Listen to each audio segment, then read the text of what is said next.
Buenos días, señores estudiantes, ¿cómo están? Buenos días, doctora. Buenos días. Bueno, hoy día terminamos ya las exposiciones. Estábamos viendo el tema de niños y adolescentes y después personas privadas de la libertad. Con eso terminamos. También hoy día yo quiero hacer los grupos para el trabajo, el debate que vamos a tener el próximo lunes. No, perdón, sí, el próximo lunes tendremos el debate, entonces yo quisiera hacer los grupos después de esta exposición, porque como estamos un poco atrasados, pues no tendremos una clase para preparar ese debate. Tendrá que ser trabajo autónomo de ustedes, pero sí tenemos que organizar los grupos. Entonces, bueno, vamos a comenzar por el principio, que es terminar las exposiciones y después veremos las tareas que nos quedan por hacer. Bueno, señores, se comenzó el tema niño, niña y adolescente. Creo que fueron 2 personas las que ya expusieron lo inicial. Entonces, por favor, que continúen las personas que faltan.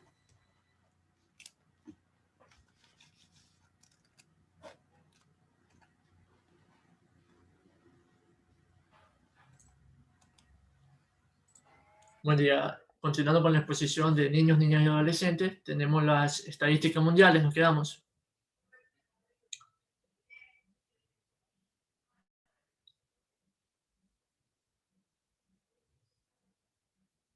Ya, bueno.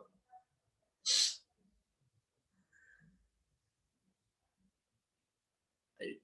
Bueno, tenemos que estos datos son presentados gracias al UNICEF, que es el Fondo de las Naciones Unidas para la Infancia. Se estimula que en el año 2019 hubo 7.631.091.004 niños, en las cuales estaban divididas por las siguientes regiones.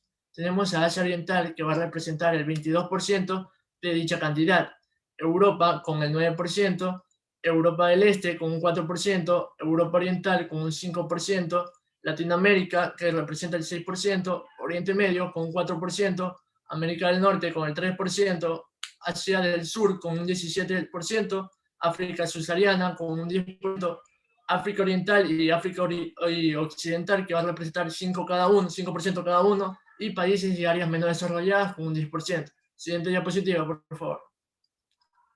Estas son las estadísticas de los adolescentes con una edad de 10 a 19 años. También es presentada gracias a la UNICEF en el año 2019. Se estimula que hubo una cantidad de 1.236.746.715 adolescentes, al igual que los niños distribuidas en distintas regiones.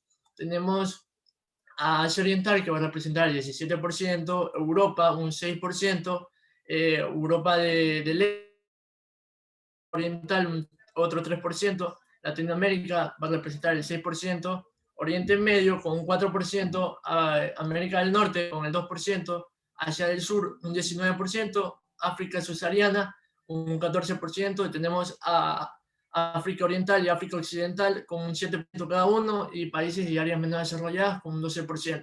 Siguiente diapositiva, por favor. Comenzamos con los derechos de estas personas. Desde su creación, la ONU ha impulsado una serie de pronunciamientos y ha promovido los compromisos de parte de los estados dirigidos a garantizar los derechos de los niños. Entrando un poco de la historia de la CDN, que es la Convención sobre los Derechos de los Niños, tenemos que en 1924 la Declaración de Ginebra reconoce por primera vez los derechos específicos para los niños, que son sin discriminación por su raza, nacionalidad o creencia. Pasamos a 1948, que la Asamblea General de las Naciones Unidas aprobó la Declaración Universal de estos Derechos Humanos. Tenemos que en 1959 las Naciones Unidas aprobaron la Declaración de los Derechos de los Niños, en la cual consiste en 10 derechos. Bueno, los derechos de los niños, niñas y adolescentes son los siguientes. Tenemos el derecho a la identidad y a la familia, que se trata de tener un nombre, una nacionalidad, saber quiénes son sus padres y a no ser separados de ellos, crecer de una manera sana físicamente, mental y hasta espiritual. Tenemos el derecho a expresarse libremente y a la información, que se trata de tener su propia cultura, idioma, religión, expresarse libremente y a ser escuchado y que su opinión sea tomada en temas que les afecte, como en la escuela, en los hospitales y hasta en los mismos juicios. Tenemos el derecho a la protección contra el abuso y la discriminación, que ninguna de estas personas pueden ser discriminados por el hecho de ser diferente de los demás, eh, que no pueden ser obligados a trabajar peligrosas que vayan a afectar su salud, su desarrollo y hasta su misma educación, y que nadie haga con su cuerpo lo que ellos no quieren. Tenemos el derecho a la educación, que no es más que recibir la educación, que todos los niños deben tener un acceso a la enseñanza desde primaria y secundaria obligatoriamente, para que se desarrolle la capacidad al máximo, tanto personal como físicamente y hasta social. Tenemos el derecho a una vida sana y segura, que se trata de tener una vida digna y plena, más aún si tienes una discapacidad física o mental. Se trata de jugar, practicar algún deporte, descansar o participar en una actividad, ya sea escuchar música, ir al cine, pintar o reunirte con tus amigos o cualquier otro ámbito sano. Y tenemos el derecho a la atención especial en caso de ser impedido, que se trata que estas personas, cuando son impedidas, tienen el derecho a los servicios de la educación y la rehabilitación, que le va a ayudar a disfrutar una vida plena y decorosa. También, además, tienen el derecho de un trato especial en caso de privacidad a la libertad. Siguiente diapositiva, por favor. Tenemos la legislación vigente en el Ecuador que le protege. Tenemos como en el Ecuador tenemos el Código de la Niñez y Adolescencia en el año 2003, que regula el goce de los derechos, deberes y responsabilidades de los niños, niñas y adolescentes para garantizarlos y protegerlos conforme a la niñez y la adolescencia. Tenemos algunos artículos que son los siguientes. Tenemos que todos los niños, niñas y adolescentes son iguales ante la ley y no serán discriminados por sus causas de nacimiento, nacionalidad, edad, sexo, etnia, color, una orientación sexual, una situación económica, entre otras cosas. Tenemos que los niños, niñas y adolescentes tienen el derecho a conservar, desarrollar, a fortalecerse, a recuperar su identidad y cultura y otros, y a ser protegidos contra cualquier tipo de interferencia que tenga como objetivo disminuir estos valores. Ese es el artículo 34, y tenemos como artículo 50 que los niños, niñas y adolescentes tienen el derecho a ser respetados, su integridad personal, física, tanto sexual como psicológica, y no pueden ser sometidos a torturas ni a un maltrato cruel. Y por último, en el Ecuador tenemos lo que es el Sistema Nacional de Descentralización de Protección Integral a la Niñez y a la Adolescencia, que no es más que un conjunto coordinado de entidades, servicios públicos y privados que van a defender y evaluar las políticas con el propósito de garantizar la protección integral de la niñez y la adolescencia. Gracias.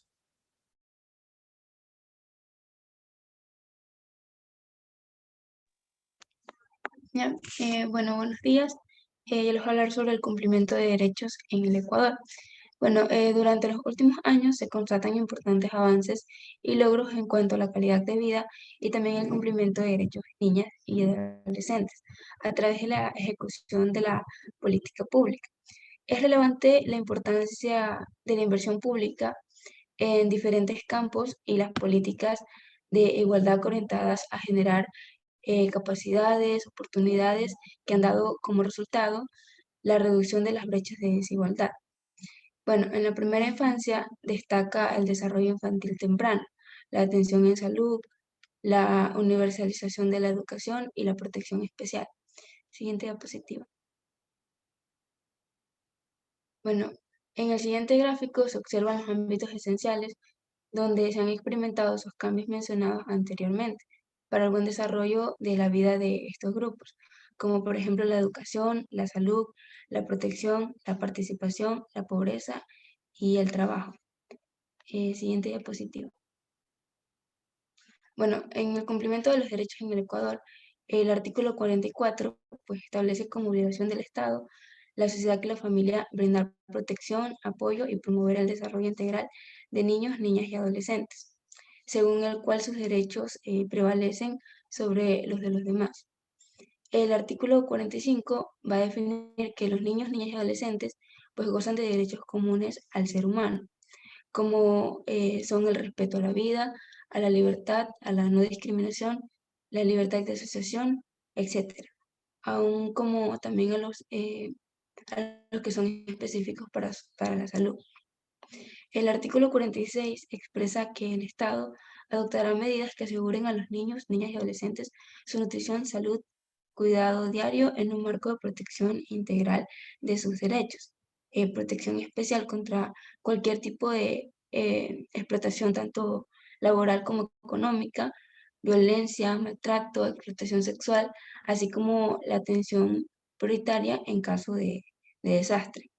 La garantía de derechos de niños, niñas y adolescentes es primordial en el Estado social de derecho, el cual se debe reflejar a través de su institucionalidad en un trabajo conjunto con la familia, que es la base de la sociedad. Siguiente diapositiva. Bueno, los programas actuales que favorecen a este colectivo, pues se puede afirmar que se ha recuperado desde un principio integral la implementación de servicios orientados al aseguramiento del ejercicio de los derechos. Se puede afirmar que se ha recuperado el sentido de la política como una herramienta holística para alcanzar así la igualdad, la justicia social y el cumplimiento de derechos hacia el buen vivir de la población. El país se ha convertido en un Estado planificador que recupera su capacidad rectora, planificando y concretando respuestas a diversos problemas por los cuales atraviesan este tipo de grupos.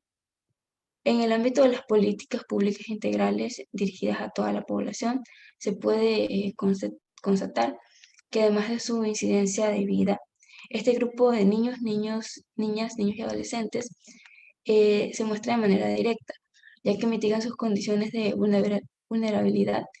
Entre estas políticas tenemos los servicios públicos universales, la universalización de la educación, tanto como la ampliación de los servicios de salud, la mejora del sistema de justicia, la mejora de las condiciones laborales y aseguramiento social y el acceso a la tecnología. Bien, hasta la fecha el cambio de perspectiva, ¿sí?, sobre la niñez en el Ecuador ha supuesto el enfrentamiento a los altos índices tanto de pobreza, desnutrición y mortalidad infantil, el analfabetismo, los actos de discriminación y también marginalidad, la violencia familiar y también otros problemas sociales que tuvo en la creación del Foro de la Niñez y Adolescencia en el país en un momento importante.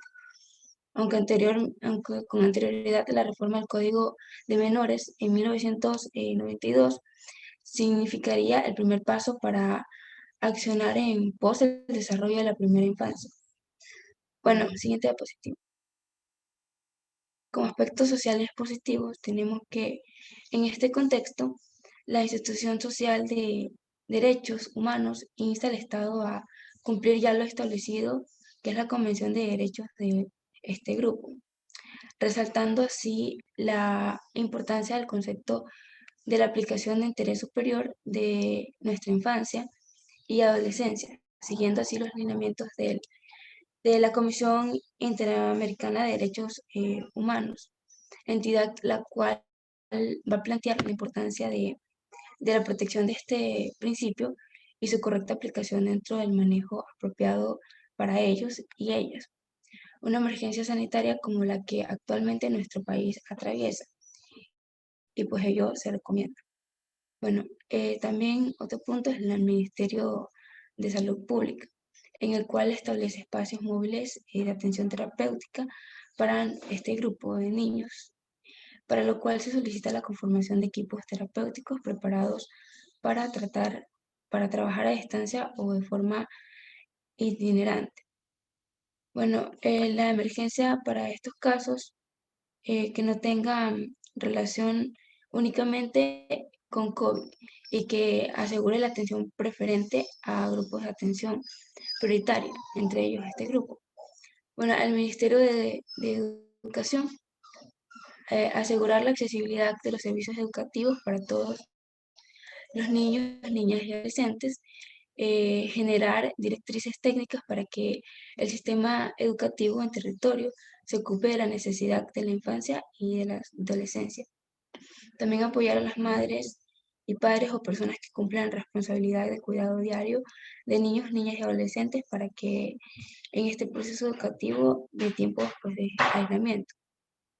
Bueno, también el Ministerio del Trabajo, pues precautelar el trabajo y la prohibición de la desvinculación laboral de padres, madres de familia o sus sustitutos que cuidan los niños, niñas y adolescentes para así asegurar el acceso a la alimentación como cuidados necesarios. Bueno, organizaciones también sociales, nacionales, provinciales, locales, cómo concienciar esta situación exponencial y urgente a organizaciones sociales desde el cumplimiento de los derechos y deberes de los ciudadanos, de promover así la justicia y solidaridad, hasta poder organizar y brindar también apoyo profesional y material a estos niños, cuyos derechos a la salud, alimentación y bienestar están siendo vulnerados. Y como segundo punto, organizar en territorios también de redes, monitoreo, apoyo y atención de niños a la derivación de casos graves de vulnerabilización de derechos de infancia en cuanto al sistema de salud, la educación y la justicia de trabajo. Bueno, a continuación, mi compañera.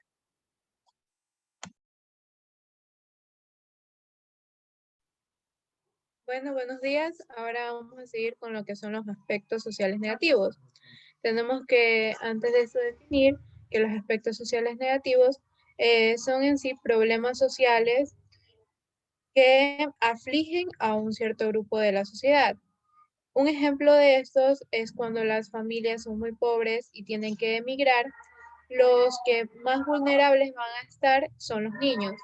Y en esto ya podemos decir que el Ecuador, casi un 70% de los 4.8 millones de niños y niñas del Ecuador viven en la pobreza.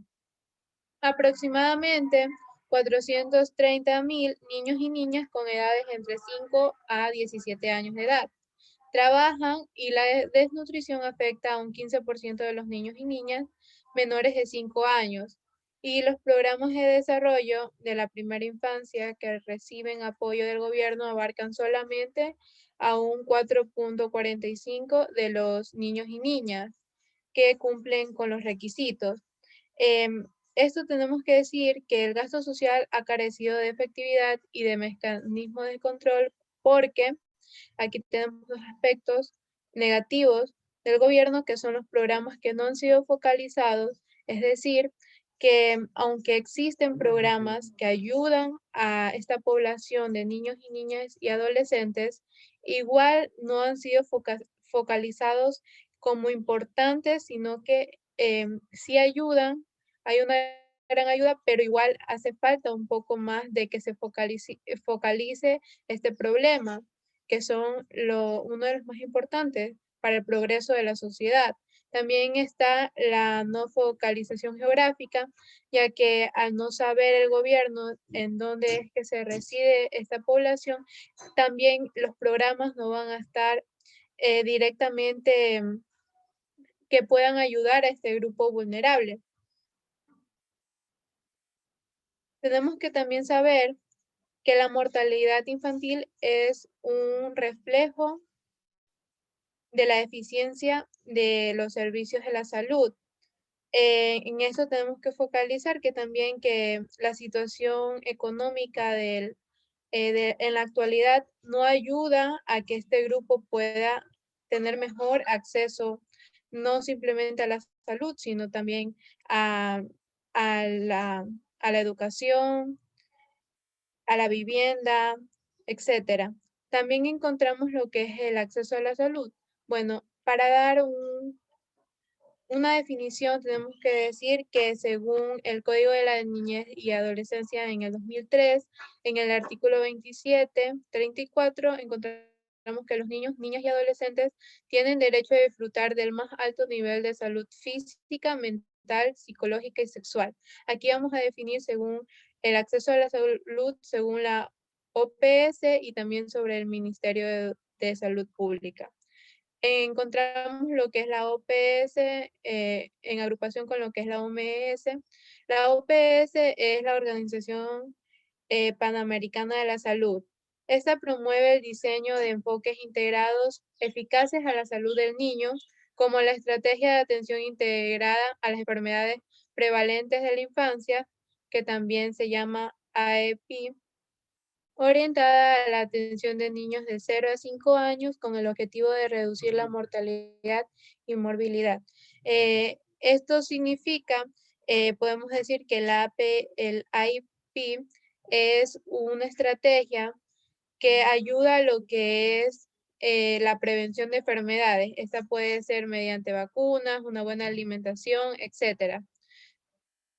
Y luego encontramos lo que es el acceso a la salud mediante el Ministerio de Salud Pública, que encontramos que la atención integral en la salud de los niños, niñas y adolescentes tiene un gran impacto en su edad adulta. Es por esto que es un gran grupo vulnerable. Y el Ministerio de Educación Pública abarca el cuidado desde que se encuentra en el vientre de la madre. Uno de estos es que podemos decir que se dio lo que es la creación de un manual de consejería nutricional. Este es para fomentar la alimentación en los niños y niñas menores de 5 años, además de que puede ayudar a la información relacionada con la desnutrición infantil. Este es un ejemplo de cómo el Ministerio de Salud ayuda y también toma prioridad de lo que son los niños, niñas y adolescentes. Aunque al ser un grupo que, como ya dije anteriormente, no ha sido tan focalizado, igual siguen habiendo deficiencias. Y por último tenemos lo que son los problemas que afectan a los niños y niñas. Ahorita les voy a hablar en el Ecuador. Encontramos que es la pobreza, el matrimonio y el embarazo infantil, el derecho a la asistencia sanitaria, la educación, el trabajo infantil y la violencia infantil. Bueno, en la pobreza encontramos que la gran problemática reside en que puede llegar a haber una gran desnutrición en este grupo y también tenemos que decir que el 50% de los niños y niñas que viven en la pobreza no cuentan ni con agua potable, ni con servicios higiénicos, ni alcantarillado. Y además, la mayor parte poblacional de este grupo está en desnutrición. Luego encontramos lo que es el matrimonio y el embarazo infantil. Esto tenemos que decir que no hace mucho tiempo había una ley que decía que la edad mínima para que los niños y niñas pudieran llegar al matrimonio era para las niñas de 14 años y a los niños de 16 años. Esto, gracias al gobierno, a la asamblea ya ha sido cambiado y en el año 2015 ya se reformó para que pudiera ser la edad mínima de 18 años. Aunque también se debe decir que el matrimonio y el embarazo infantil es una gran problemática, ya que los padres de familia que hacen es vender a sus hijos prácticamente para que accedan, bueno, ellos venden a sus hijos y ahí es donde viene la gran problemática del matrimonio y el embarazo infantil, que como sabemos, el embarazo en edad muy pequeña, es decir, que los niños estén muy pequeños, las niñas estén muy pequeñas para el embarazo también llega a ser una problemática de la salud para ellas, porque puede ser que no lleguen a término de su embarazo. Encontramos también lo que es el derecho a la asistencia sanitaria, las minorías y los niños indígenas y la identidad. Aquí lo que vemos es que también un gran problema es la salud, ya que no todos cuentan con acceso a la salud. Es verdad que se ha hecho programas para poder ayudar a que exista más acceso a la salud, pero igual existe una gran población que no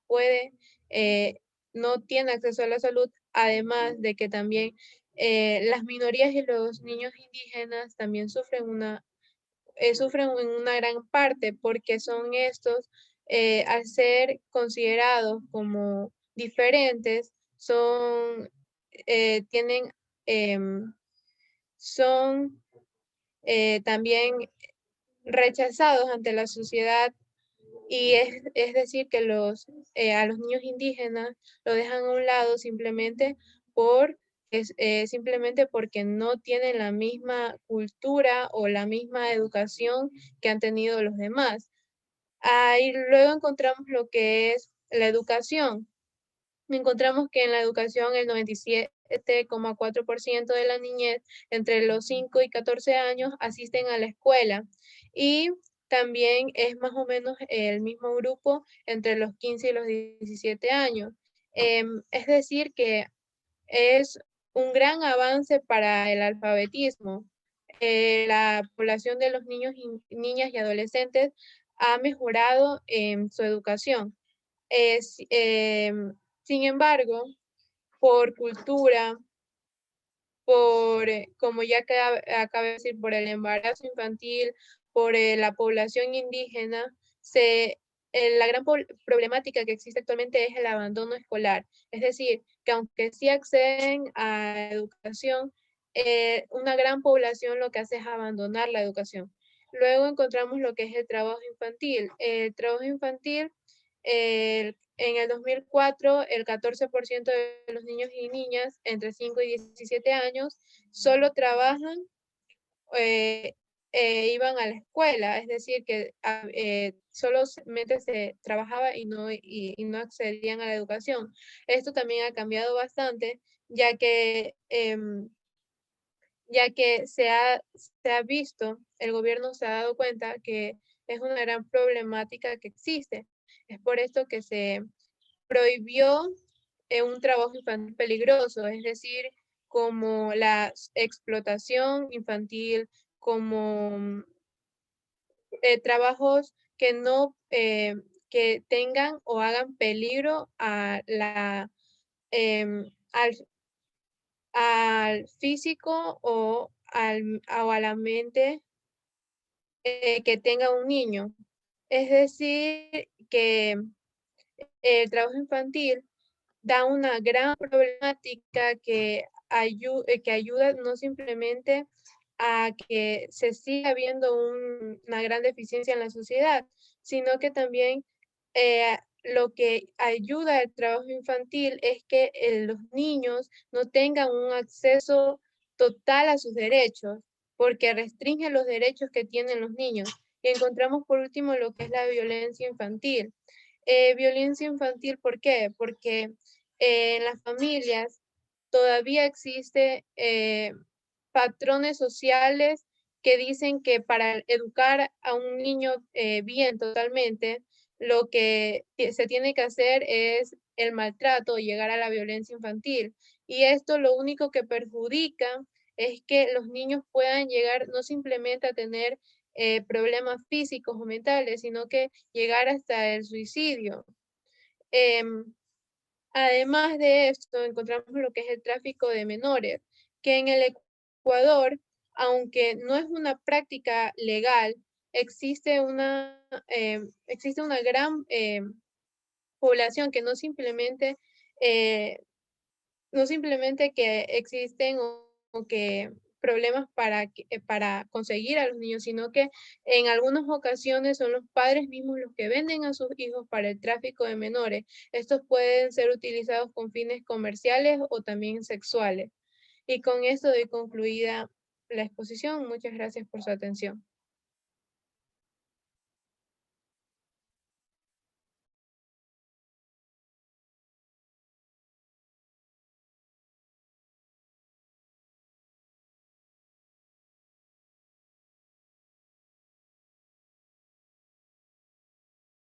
Perdón.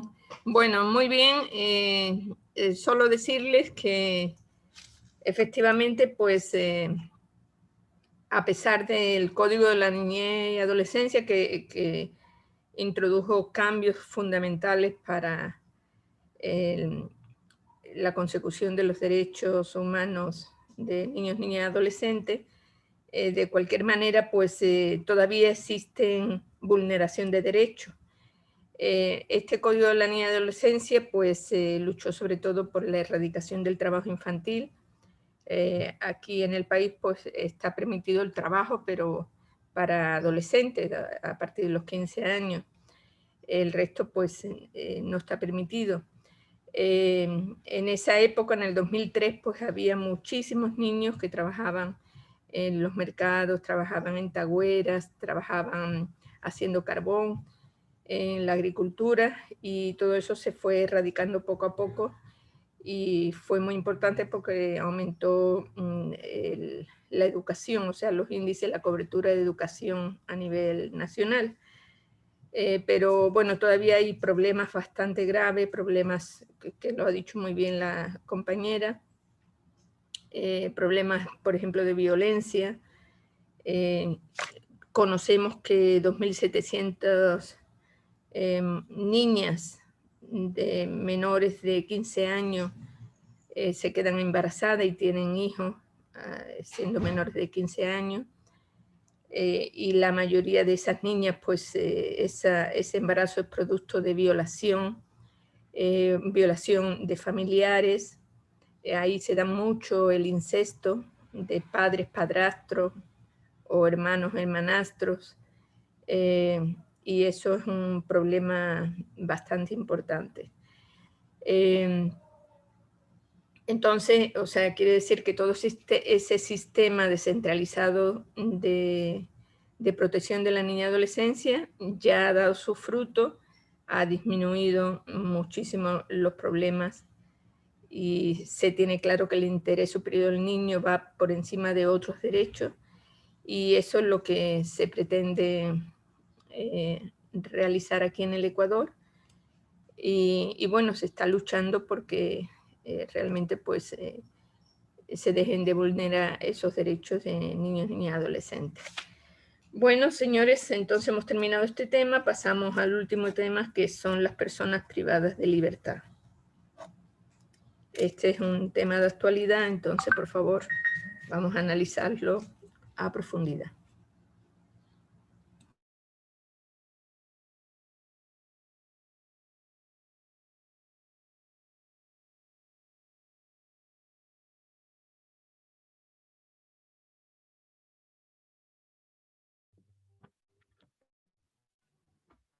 Buenos días, doctora Joaquina, compañeros y compañeras.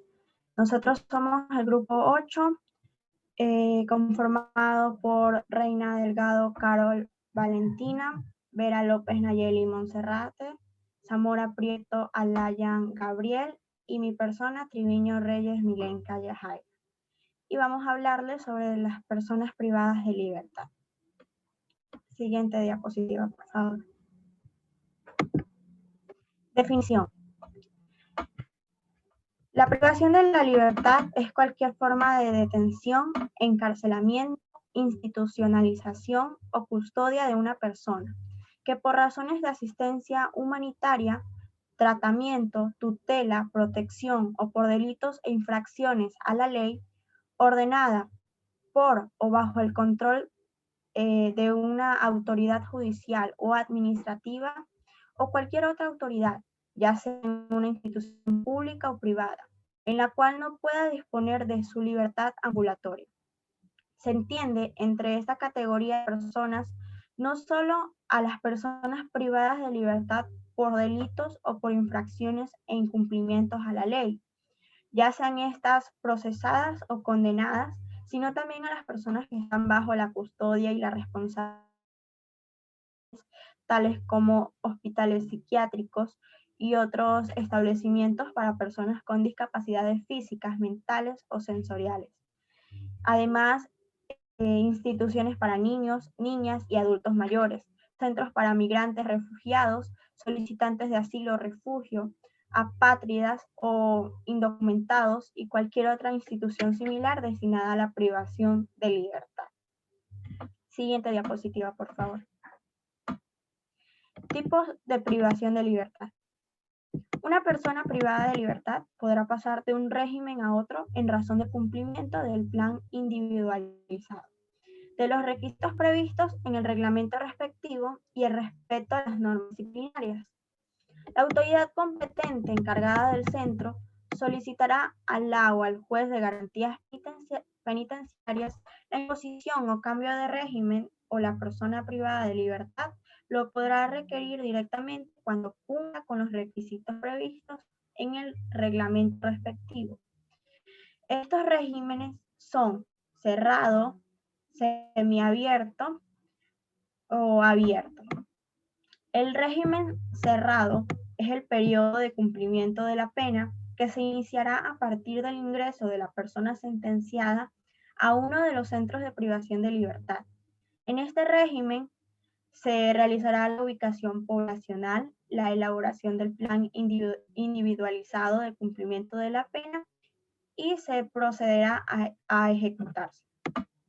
En el régimen semiabierto es el proceso de rehabilitación social del sentenciado que cumple con los requisitos y normas del sistema progresivo para desarrollar su actividad fuera del centro de ejecución de penas, de manera controlada por el organismo técnico. La o el juez de garantías penitenciarias dispondrá el uso del dispositivo de vigilancia electrónica. Se realizarán actividades de inserción familiar, laboral, social y comunitaria. Para acceder a este régimen se requiere el cumplimiento de por lo menos el 70% de la pena imputada. En el caso de incumplimiento injustificado de los mecanismos de control por parte del beneficiario de este régimen, sin causa de justificación suficiente y probada, la o el juez de garantías penitenciarias revocará el beneficio y declarará a la persona privada de la libertad en condiciones de prófuga. También tenemos el régimen abierto. Este se entiende por régimen abierto al periodo de rehabilitación tendiente a la inclusión y reinserción de la pena privada de la libertad, en la que convive en su entorno social supervisada por el organismo técnico.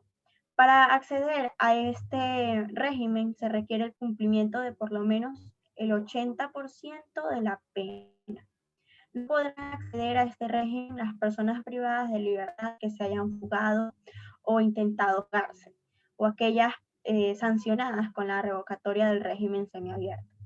La o el juez de garantías penitenciarias dispondrá el uso del dispositivo de vigilancia electrónica. En esta etapa, el beneficiario se presentará periódicamente ante el juez. En caso de incumplimiento injustificado de los mecanismos de control por parte del beneficiario de este régimen, el juez de garantías penitenciarias revocará este beneficio y declarará a la persona privada de libertad en condición de prófuga. Una vez incumplida la sentencia, el juez dispondrá de inmediato el retiro del dispositivo electrónico. Siguiente diapositiva, por favor.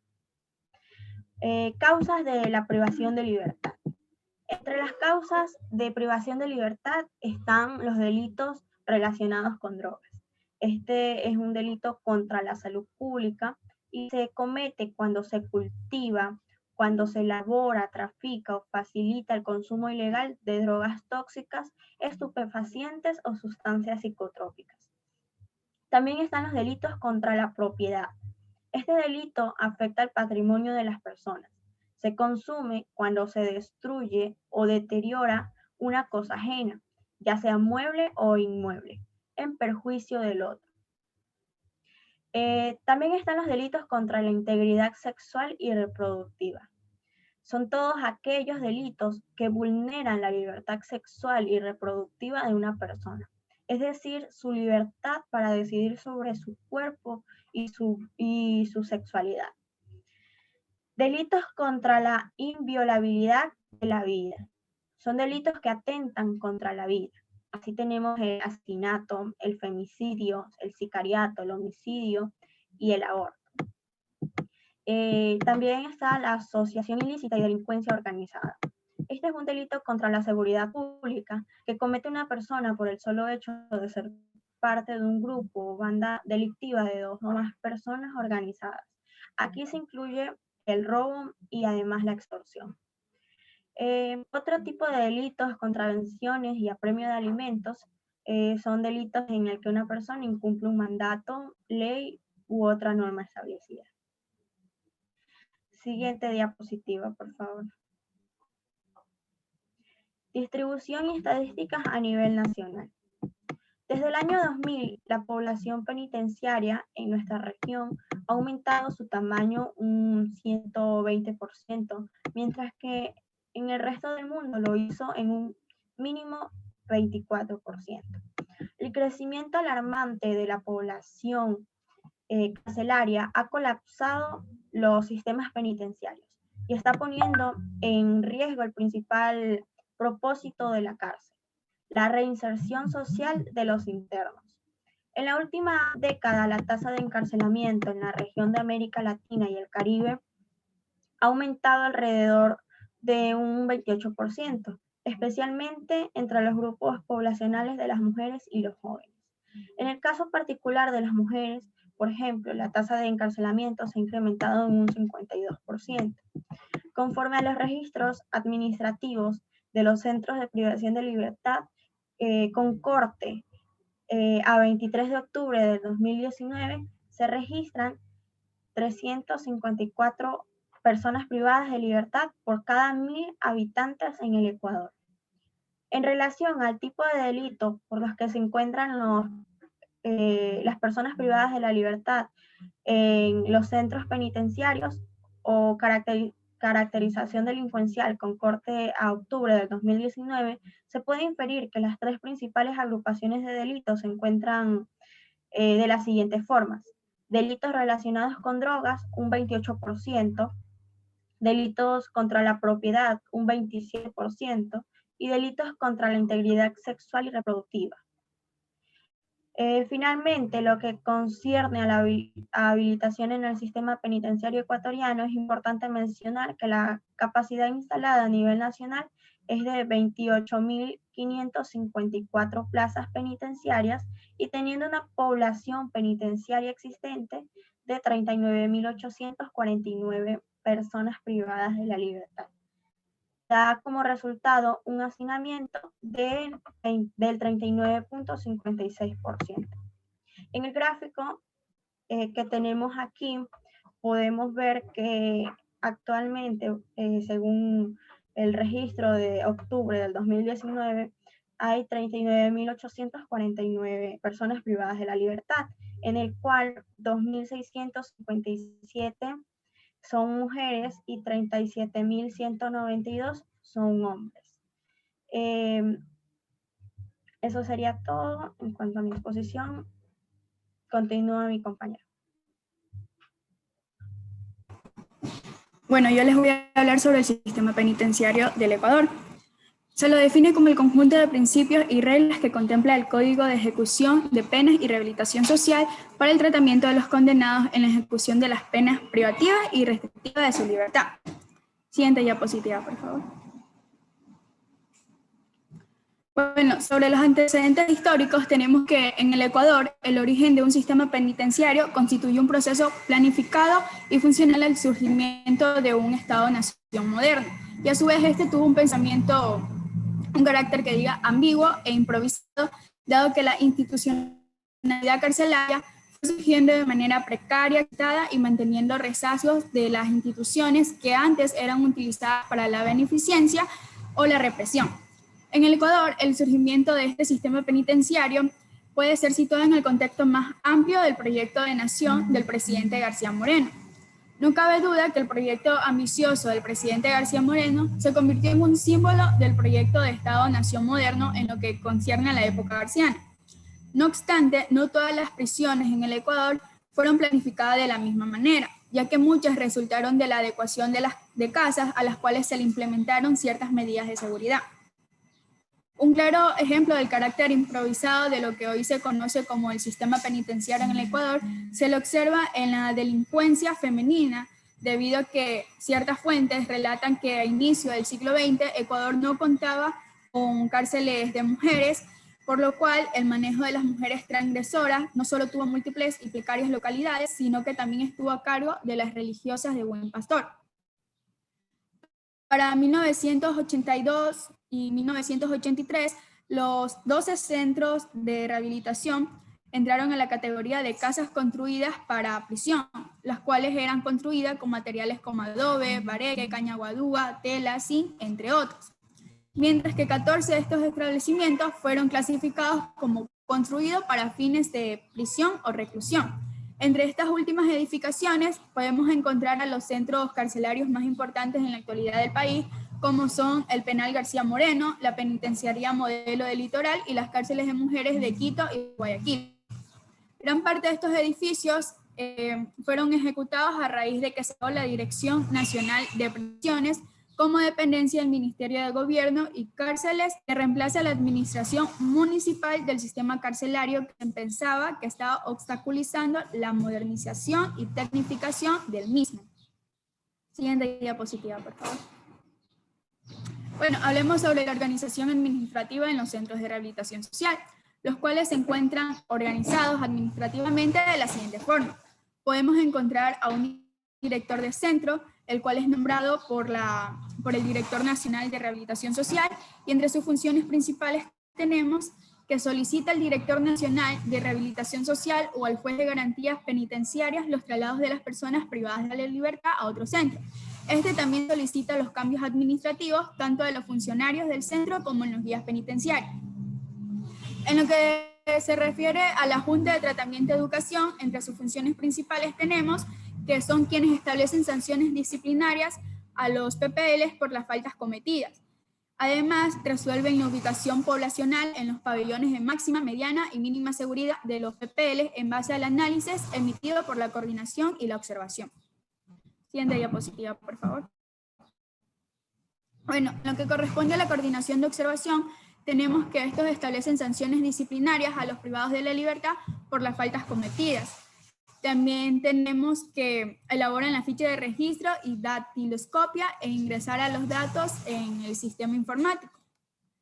En lo que concierne a la coordinación de tratamiento y educación de los pabellones de máxima, mediana y mínima seguridad, tenemos que realizan la inducción a las personas privadas de la libertad, explicándoles sus derechos, obligaciones, reglamentos, protocolos, horarios de visita y más. También ejecutan actividades... en lo que concierne a lo que es el área de educación y cultura física, tenemos que son quienes elaboran y actualizan el listado de las personas privadas de la libertad que participan en actividades de educación formal e informal. Siguiente diapositiva, por favor. Encontramos también un área laboral, el cual elabora y actualiza el listado de las personas privadas de la libertad que participan en actividades laborales encaminadas a la reinserción social. Las funciones que elabora el área laboral, que ejecuta el área laboral, son muy parecidas a la anterior área. Tenemos también al área de salud, el cual remite los casos que se ameriten en el área de psicología o psiquiatría. Además, coordina con el Ministerio de Salud la dotación de medicamentos y el desarrollo de las políticas públicas de salud en lo que son los centros de rehabilitación social. Además, también informa sobre las patologías y posibles enfermedades de los PPLs para integrarlo al plan de salud que le corresponde. En lo que corresponde al área de psicología, ellos aplican pruebas y entrevistas clínicas a todos los PPLs que ingresan al centro de rehabilitación social para la detención de cualquier problema psicológico. También llevan un registro de seguimiento de las consultas diarias y actividades que realizan en el área de psicología. Siguiente diapositiva, por favor. Encontramos también a lo que es el área de trabajo social, que es la encargada de informar a familiares, amigos cercanos o abogados en qué centro se encuentra la persona privada de libertad. En caso de que esta persona privada de libertad llegue a ser un extranjero, el área de trabajo social va a ser la encargada de notificar a la respectiva embajada o consulado.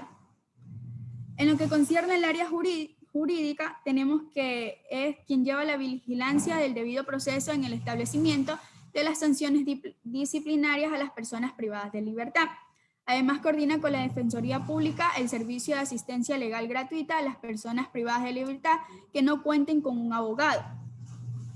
Respecto a la coordinación de inclusión social y vínculos familiares, tenemos que son quienes coordinan y desarrollan la suscripción de convenios de cooperación interinstitucional con instituciones públicas, privadas, para ofertar una fuente de trabajo y salario digno. Siguiente diapositiva, por favor. Encontramos también a lo que es el área de seguridad, el cual coordina los servicios de inteligencia e investiga en el Centro de Rehabilitación Social. También dirige las acciones frente a incidentes graves que atenten contra la seguridad del Centro de Rehabilitación Social. En lo que corresponde a la coordinación administrativa financiera, esta es la encargada del control, del mantenimiento de la infraestructura de bienes y servicios. El área administrativa gestiona la adquisición y mantenimiento de los bienes y servicios necesarios para el funcionamiento de los centros de rehabilitación social. Siguiente diapositiva, por favor. Finalmente encontramos al economato y los fondos internos. El economato es un establecimiento donde se van a vender productos a menor precios que las tiendas habituales, mientras que los fondos internos registran y verifican los valores efectivos y objetos de los valores entregados por las personas privadas de libertad al momento de su ingreso. Siguiente diapositiva, por favor. Bueno, tenemos el sistema penitenciario actual, lo cual la infraestructura del sistema penitenciario ecuatoriano está conformada en la actualidad de 53 centros que se distribuyen de la siguiente manera. Siguiente diapositiva.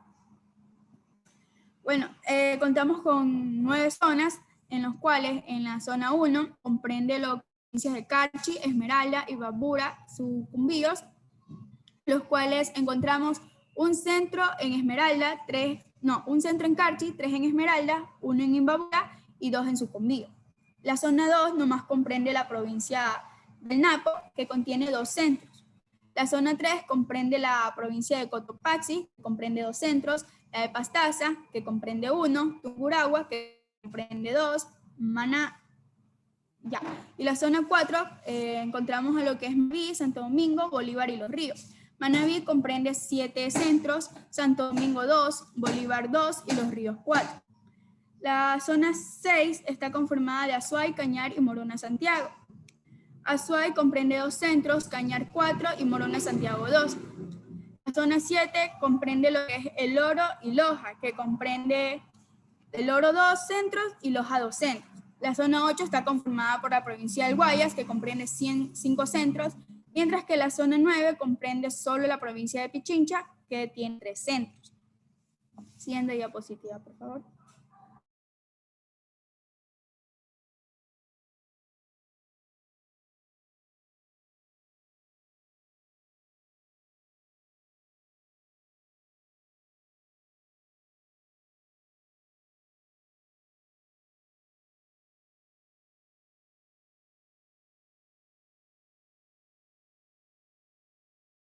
Cárceles es de 12.089. De este número, 7.123 son ocupados en la penitenciaría del litoral, pese a las 2.533 plazas para las que fue construida en el año de 1957.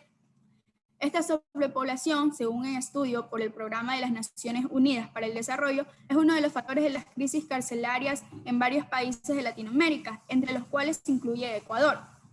El Comité Europeo para los Problemas Criminales consideró que las cárceles con una densidad superior al 120% tienen problemas graves de sobrepoblación, y Ecuador sobrepasa esta densidad.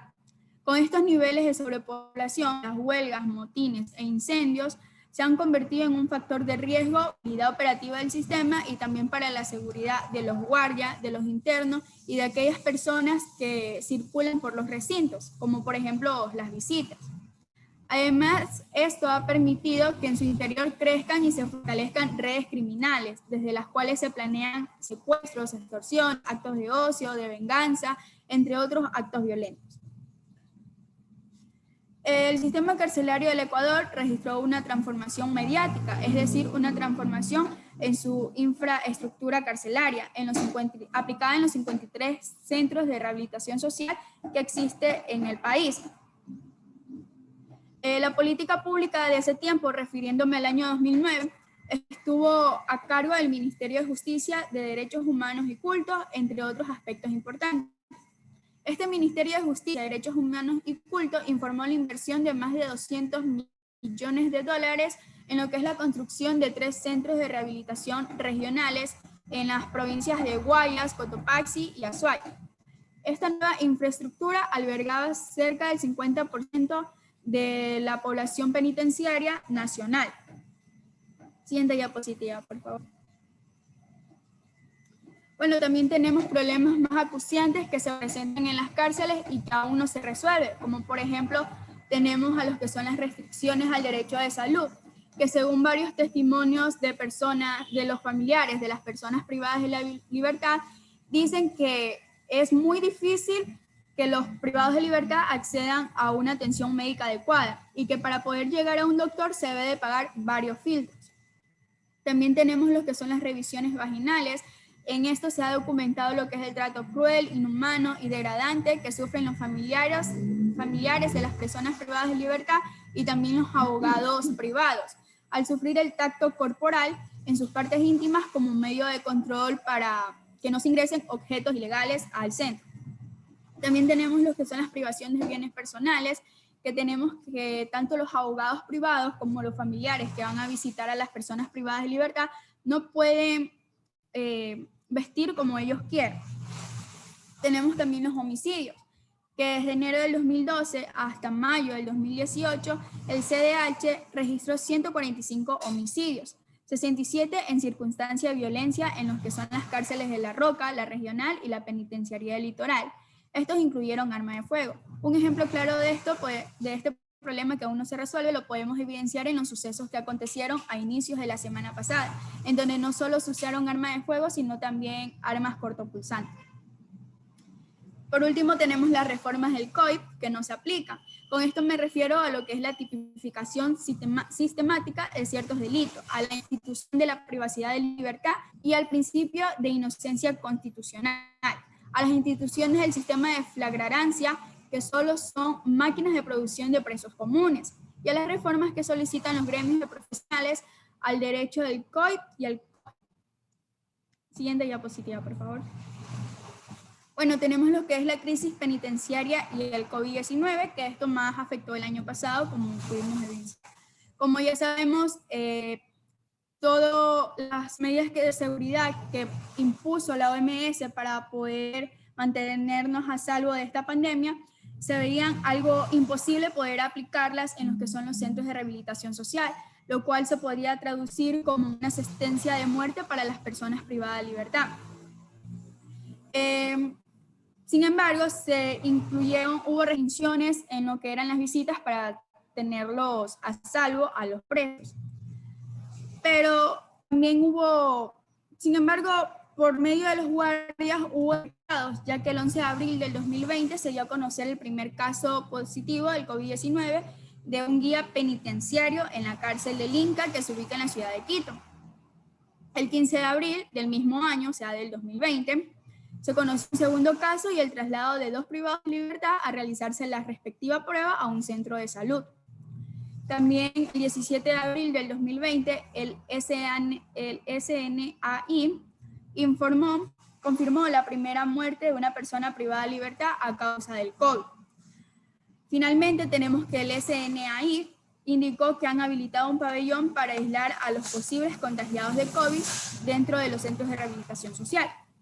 Sin embargo, pese a todo esto, se han incrementado los niveles de violencia en los centros de rehabilitación social y hasta la fecha se han suscitado intentos de amotinamiento en los centros de rehabilitación social del Puyo y Tulcán, y se presumen que los mismos se han dado por la llegada del COVID al centro penitenciario. Siguiente diapositiva, por favor. Bueno, demos una mirada a nivel internacional sobre el tema.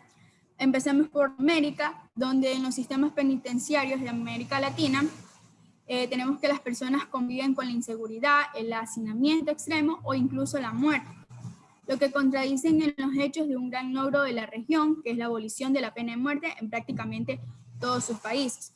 Entre los principales problemas de las crisis carcelarias en Latinoamérica tenemos lo que es la sobrepoblación, es decir, que existen más presos que cárceles.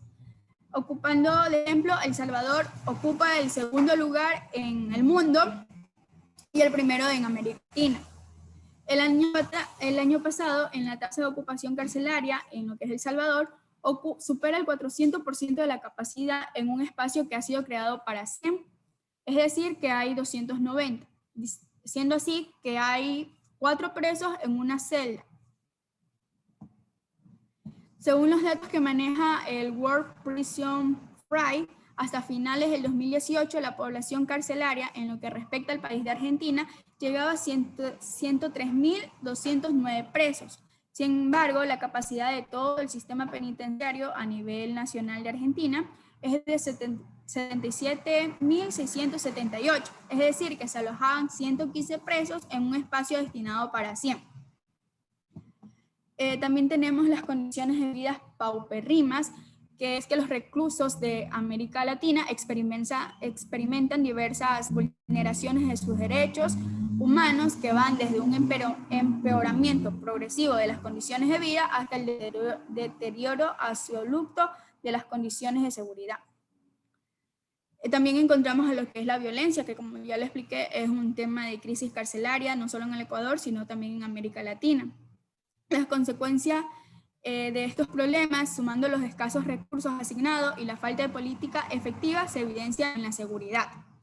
Volviendo al ejemplo de El Salvador, tenemos que la cantidad de presos por custodios en El Salvador es de 19,7, es decir, hay casi 20 presos por un guardia.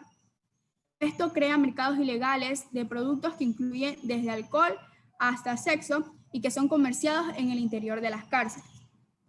Respecto al presupuesto de las cárceles en América Latina, tenemos que en los últimos años el incremento de la criminalidad en la región fue atendido con políticas de encarcelamiento masivo. Esto significó una enorme presión sobre el sistema penitenciario porque el aumento de la inversión presupuestaria en el sector se vio ampliamente superada por el aumento de la población carcelaria. Por ejemplo, en el país de Brasil se triplicó en apenas 16 años la población carcelaria. Sin embargo, el presupuesto solamente tuvo el aumento de un 20%. Según un estudio realizado por el BID, mientras que en Estados Unidos se invierte un 2,75%, en Francia 1,87% y en Alemania 1,34% del PIB, en lo que concierne a toda la región de Latinoamérica, solo se invierte de un 3,55%. Siguiente diapositiva, por favor. Bueno, ahora vamos a lo que es el país de Estados Unidos y España. Empecemos con Estados Unidos. Bueno, el sistema penitenciario de Estados Unidos no solo está diseñado para reformar lo que es la conducta de los criminales, sino que con comentarios de otras personas referentes a lo que es el sistema penitenciario de Estados Unidos, se dice y se llegó a la conclusión de que este busca es castigarlo en vez de reinsertarlos a la sociedad. En Estados Unidos existen 2,2 millones de presos. En lo que respecta al país de España, tenemos que este es un sistema penitenciario individualizado científicamente y compuesto por 3 grados de clasificación y libertad condicional. En lo que concierne al primer grado, tenemos que se clasifican las personas con peligrosidad extrema o una manifiesta y grave inadaptación a los otros grados. En lo que respecta al segundo grado, tenemos que están clasificadas todas aquellas personas que pueden desarrollar una convivencia normal, pero aún no tienen la capacidad para vivir en semilibertad. Y finalmente, en lo que corresponde al tercer grado, tenemos que aquí están todas aquellas personas que son aptas para vivir en semilibertad. Como dijimos también, este sistema penitenciario de España es un sistema que permite flexibilizar estas normas y combinarlas con ciertas reglas de distintos regímenes. Tenemos 3 tipos de régimen: un régimen cerrado, un régimen ordinario y un régimen abierto. En lo que corresponde al régimen cerrado, tenemos que es el más duro y estricto, donde hay mayor vigilancia y control. Respecto al régimen ordinario, tenemos que es el que cumple la mayoría de las personas privadas de su libertad y tiene la finalidad de conseguir una convivencia que sea ordenada y que se pueda desarrollar en las distintas actividades. Finalmente, el régimen abierto tenemos que es el que permite un mayor contacto con la sociedad, con el exterior. Siguiente diapositiva, por favor.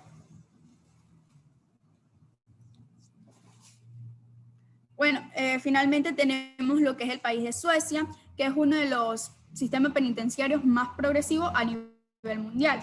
El 64% de los 100 presos tienen menos de 35 años y existen 3 presos por cada un agente, en comparación con El Salvador, que era totalmente lo contrario, existían 21 presos por un guardia.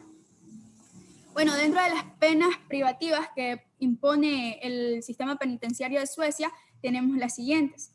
Tenemos penas privativas de la libertad, las cuales es donde se suprimen todos los trabajos forzados, y desde entonces solo hay una pena única de prisión que puede aplicarse a perpetuidad, o una medida de 1 mes a 10 años. También tenemos lo que corresponde a la vigilancia protectora, cuya duración es de 1 a 2 meses y se puede aplicar hasta por 3 años. Tenemos también la condena condicional, las prisiones escuelas, las cuales son que las medidas se aplican en forma de consejo, advertencia o colocación en un hogar privado o establecimiento para la formación penal. Tenemos también a lo que es el internamiento de seguridad, que es que sustituye la prisión para los que tienen una pena de prisión de 2 años o de duración como mínimo. Finalmente tenemos a los que son los tratamientos especiales, que equivalen a las medidas de seguridad. Como podemos observar, el sistema penitenciario de Suecia es un claro ejemplo para el sistema penitenciario de Latinoamérica, ya que es un país donde las cárceles son del primer mundo y se constituye como un claro ejemplo de rehabilitación y social como tal. Siguiente diapositiva, por favor.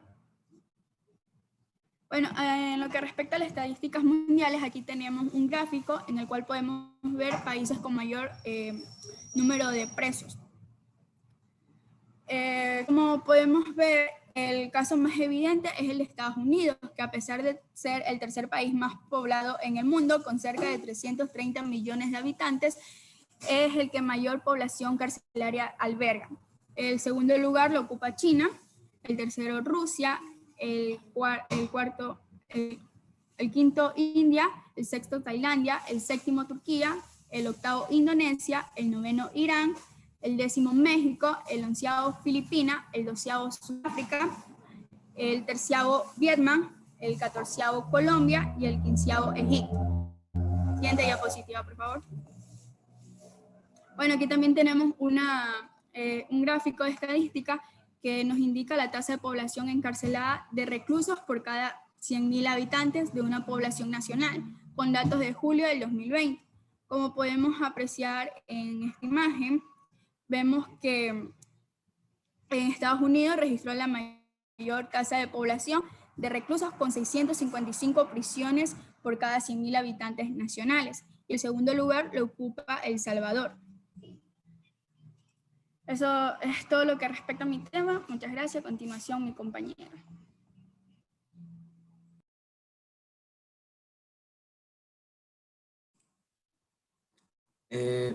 Bueno, a continuación yo les voy a hablar referente a lo que son los derechos de las personas privadas de libertad en Ecuador.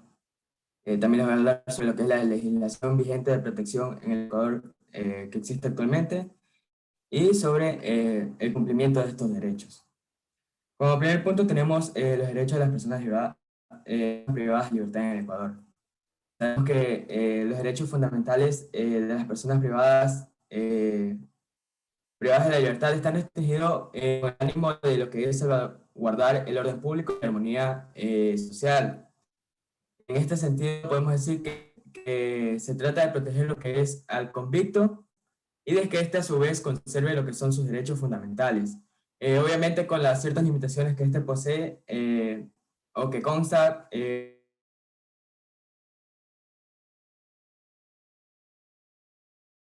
la norma penitenciaria. Dentro de lo que son algunos derechos de manera general o a forma mayoritaria, por así decirlo, contamos con lo que es, nomás le voy a decir algunos puntos importantes, ya que son demasiados, y estos serían el respeto a la dignidad, el derecho y el respeto de la vida, a la integridad personal, física y psíquica, a lo que es al trato no discriminatorio, al derecho a la libertad ideológica y religiosa, y también el respeto a la identidad cultural.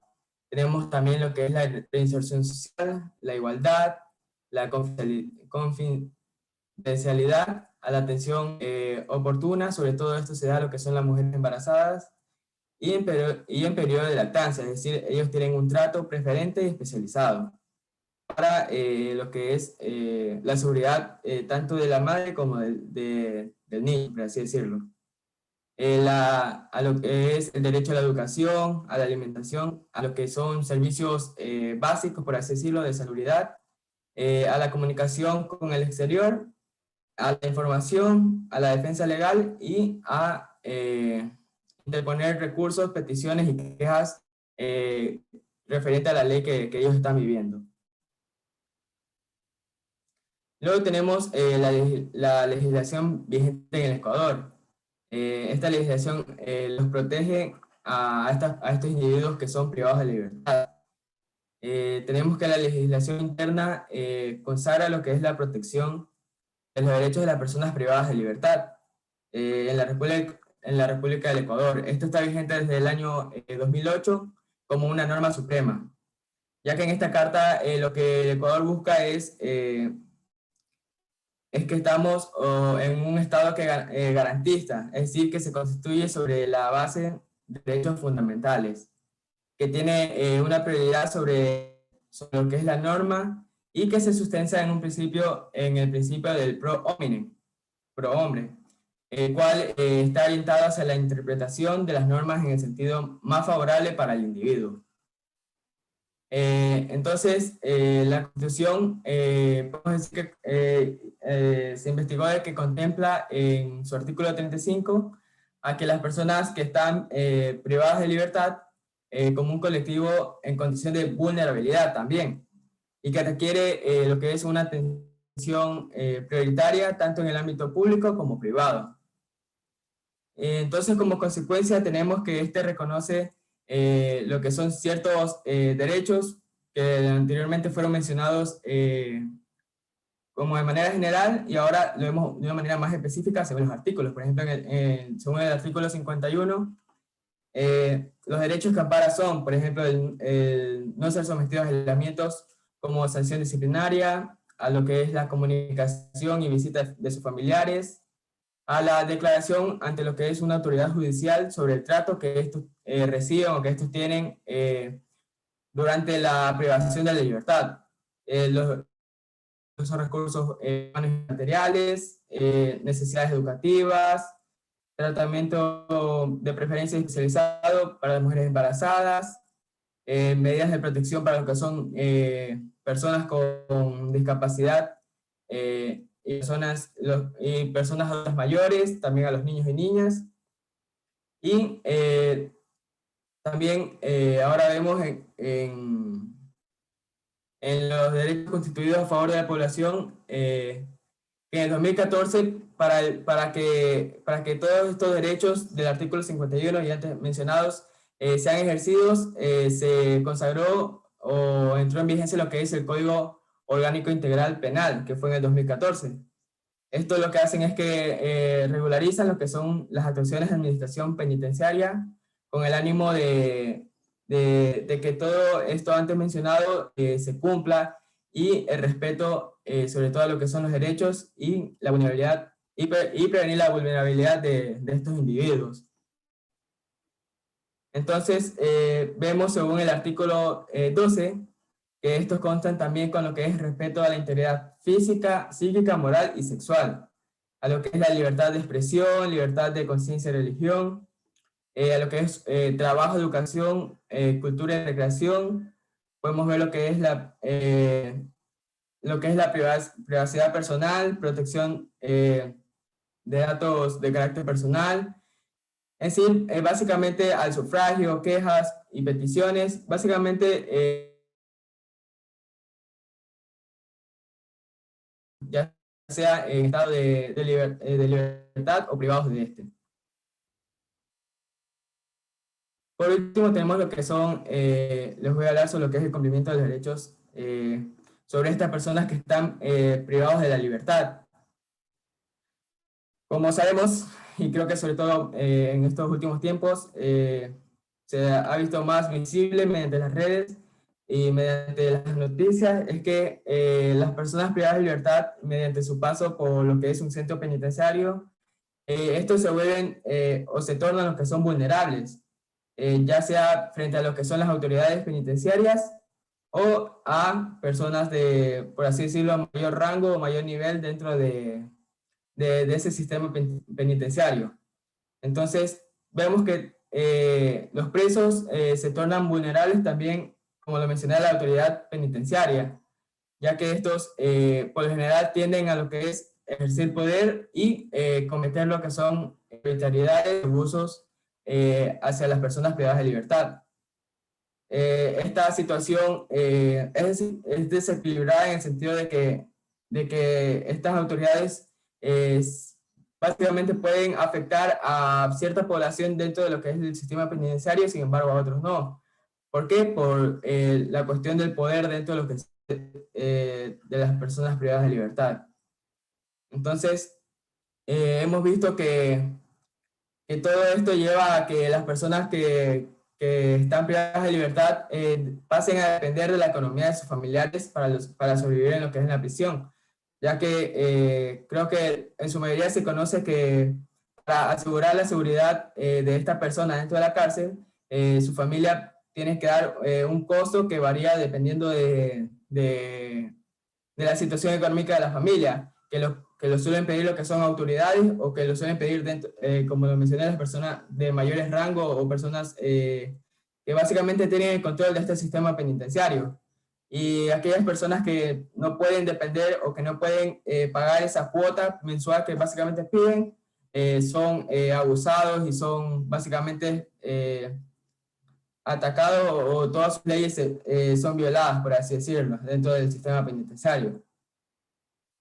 En el caso de Ecuador, vemos que, como dije, estos abusos son de manera constante y estos están establecidos de que supuestamente en el Ecuador existe algo que prevé o garantiza el derecho de toda esta integridad, que es el Ministerio de Justicia y Derechos Humanos, el cual propone y supuestamente ejecuta las siguientes series como de derechos para las personas o para asegurar que no suceda lo que mencioné anteriormente, el cual es contar con una celda que posea la superficie necesaria en relación con las personas que habitan dentro de esta celda, que conste de lo que es ventilación, iluminación y el prohibimiento de hacimiento.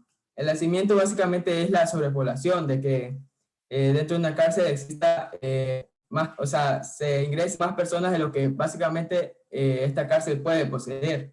Y esto es algo que ocurre en la mayoría de cárceles.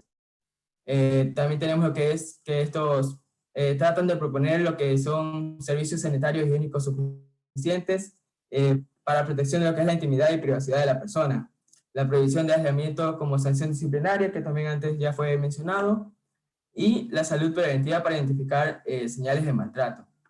Sin embargo, como mencioné, esto es lo que el Ministerio y el Derecho tratan de conseguir. Sin embargo, sabemos que esto no se da y no ha cambiado. La situación en las cárceles siguen estando de manera igual, o inclusive actualmente de una manera, por así decirlo, más agravada, ya que todos estos intentos que ellos realizan son infructíferos cuando se observa lo que es esta realidad carcelaria.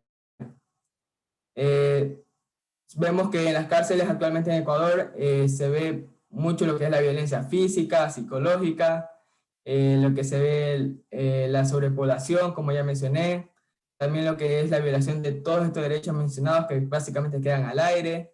En las cárceles se porta armas, se porta cuchillos, se porta armas blancas. Básicamente es una fiesta lo que existe dentro de las cárceles del Ecuador. Y vemos que ninguno de todos estos derechos, de todas estas leyes, se está cumpliendo en su mayoría. Y es por eso que la rehabilitación social, la reinserción y la reeducación de las personas privadas actualmente en el Ecuador es un hecho que es un hecho que no se da y que se ve que tiene que mejorar en los siguientes años. Eso es todo mediante la exposición.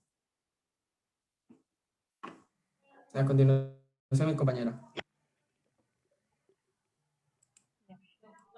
Buenos días, doctora. Buenos días, compañeros. Yo seguiría hablando acerca de los programas actuales que favorecen este colectivo. Pero para empezar es importante saber lo que nos indica la Constitución de la República Ecuatoriana en el título 8 de la función judicial, capítulo 4 del régimen penitenciario, artículo 208. Nos dice que el sistema penal y el internamiento tendrá como finalidad la educación del sentenciado y su capacitación para el trabajo a fin de obtener una rehabilitación que le permita una adecuada reinserción, reincorporación social. Además de eso, nos dice que los centros de detención contarán con material, con los recursos materiales y las instalaciones adecuadas para que los internos puedan tener atención a la salud física y psíquica. También estarán administrados por instituciones estatales o privadas sin fines de lucro supervigiladas por el Estado, y que las personas o procesados que inician el juicio penal que se hayan privado de su libertad estarán en un centro de detención provisional, y solo las personas que sean culpables y sancionadas con penas de privación de libertad se mantendrán en los centros de rehabilitación social, y que ninguna persona que esté condenada por delitos comunes puede cumplir su pena fuera de un centro de rehabilitación social del Estado. Además de eso, el artículo 203 nos plantea que en los centros de rehabilitación social y detención provisional, el Estado debe promover y ejecutar planes educativos de capacitación laboral, de producción agrícola, artesanal, industrial o cualquier otra forma ocupacional de salud mental y física, así como también la cultura y la recreación. Siguiente, por favor. Tenemos 3 programas de los cuales voy a ir describiendo, que el programa radiales se realizó aquí en Ecuador, programa de reinserción social y de reinserción laboral y social en Paraguay, y un programa de proyectos de rehabilitación con el nombre de Una Segunda Oportunidad. Siguiente. Estos programas radiales forman parte de la rehabilitación social de las personas privadas de libertad en Ecuador. Esta iniciativa empezó en abril del 2011 en los centros de privación de libertad en Quito, gracias a los convenios interinstitucionales entre el Ministerio de Justicia, Derechos Humanos y Cultos, el Ministerio de Cultura y Patrimonio, el gobierno provincial de Pichincha, y una parte técnica operativa de la radio Pichincha Universal. Siguiente. Bueno. Antes de eso, una vez que se inició el programa de radio, estas personas fueron trasladadas al Centro de Rehabilitación Social de Cotopaxi, y allí se continuaron con este emprendimiento de las radios, en donde se equipararon cabinas radiofónicas para poder continuar con la difusión del talento empírico de 13 locutores y 13 locutoras. Y estas producciones obtuvieron un premio bienal en el Bienal Internacional de Radio en México, y de manera permanente ellos siguen recibiendo capacitaciones de redacción, locución y edición de radio con algunos centros universitarios. Ahora sí, el programa de reinserción laboral y social de personas privadas de libertad en Paraguay. Durante un año se desarrolló un programa de capacitación en corte y confección, y se creó un taller de confección de prendas deportivas, uniformes de trabajo, sábanas, toallas, entre otras. Ya, es hasta conseguir la calidad suficiente para poder comercializar estos productos. Y paralelamente a eso, se organizaron talleres de formación integral en derechos humanos, laborales y gestión de negocios, y así contribuirá al desarrollo personal y a la capacitación profesional, para que así esta persona privada de libertad, una vez que obtenga su libertad, valga la redundancia, pueda llevar una vida digna y ayudar en el sostenimiento de su familia. Siguiente, por favor. Aquí tenemos el programa de proyectos de rehabilitación social con el nombre de Una Segunda Oportunidad.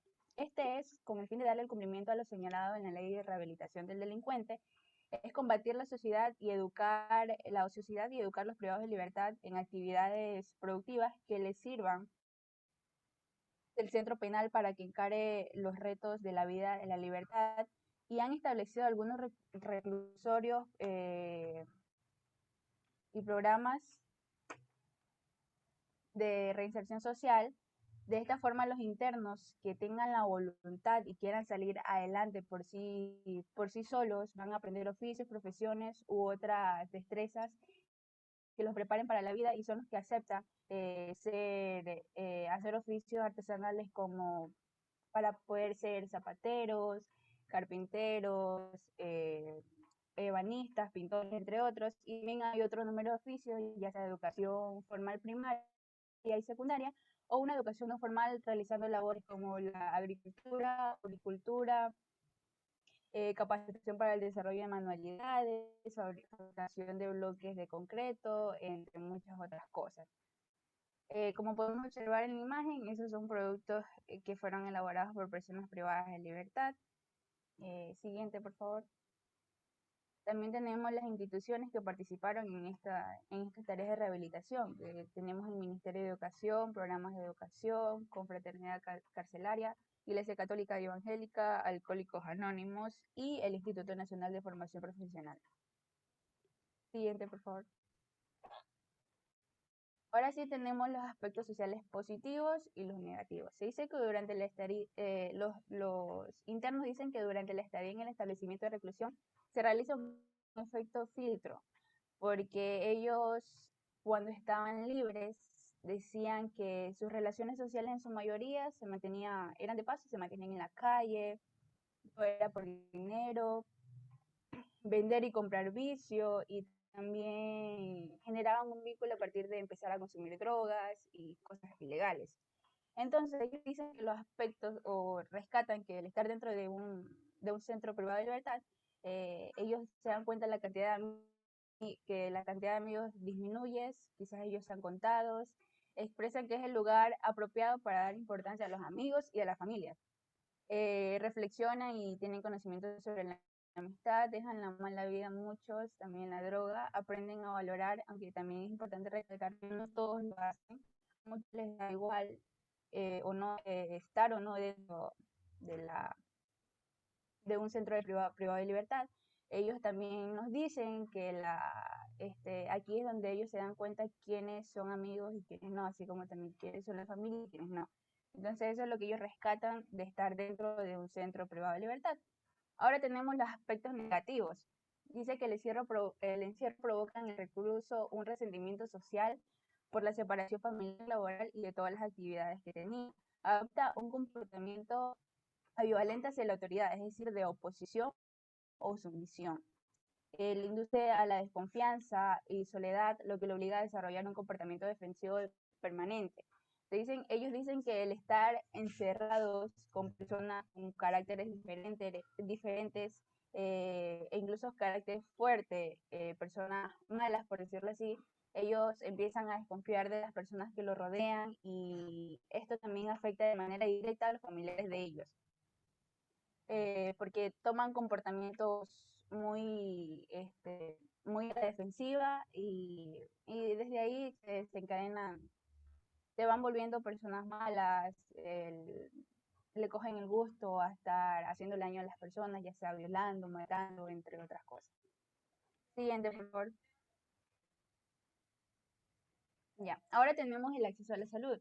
Las personas privadas de libertad tienen derecho a la salud preventiva, curativa y de rehabilitación, a la salud física y mental, a la salud oportuna, especializada e integral. Y se dice que en los centros de privación de libertad, como el departamento médico, contarán con un personal femenino especializado, que los estudios, diagnósticos, tratamientos y medicamentos serán gratuitos. En caso de adicciones a sustancias estupefacientes, psicotrópicas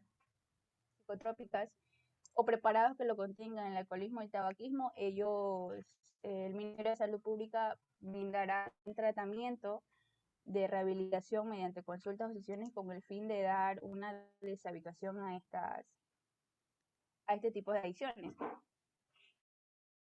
Se realizará en los centros de libertad a través de personas calificadas para el efecto. Siguiente, por favor. Ya. En toda circunstancia, la prestación del servicio de salud deberá respetar los principios siguientes, que es la confidencialidad de la información médica, la autonomía de los pacientes respecto a su propia salud y el consentimiento informado en la relación médico-paciente. El Estado deberá garantizar que los servicios de salud proporcionados en los lugares privados de libertad deben ser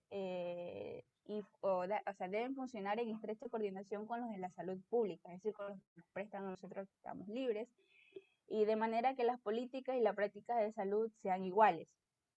Las mujeres y niñas que estén privadas de libertad tendrán obviamente una atención médica especializada, en el caso de las niñas por un pediatra, en el caso de las mujeres por un ginecólogo, y que cuando una mujer está embarazada no se debe realizar el procedimiento dentro del centro, sino que debe ser en un hospital, en una clínica, y que en caso de que no se pueda, no se va a registrar que el parto se ha dado dentro del centro de rehabilitación social.